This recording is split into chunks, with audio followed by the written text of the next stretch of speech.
Ассалаумағалейкум құрметті көрермендер, баршаңызға қайырлы күн. Видео басталмастан бұрын арнаға жазып, лайк басып кетіңіздер. Әзірге ешқандай жаңалық жоқ. Барлығы бұрынғы тауықтар, тек арасына 5 ламан браун қосылды жақында. Басқа жаңалық жоқ әзірге. Бұйыртса тағы да тауық аламыз. Сол тауық алып келгенде тағы да видеоға түсіріп сіздерге көрсететін боламыз. 11-ге дейін міне 3 жұмыртқа туды.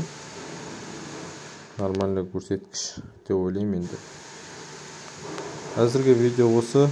Видео ұнаса лайк бас, комментарий жазып кетіңіздер. Сұрақтарыңыз болса комментарияның төменге жазып қалдырып кетіңіздер, өзім жауап беретін боламын.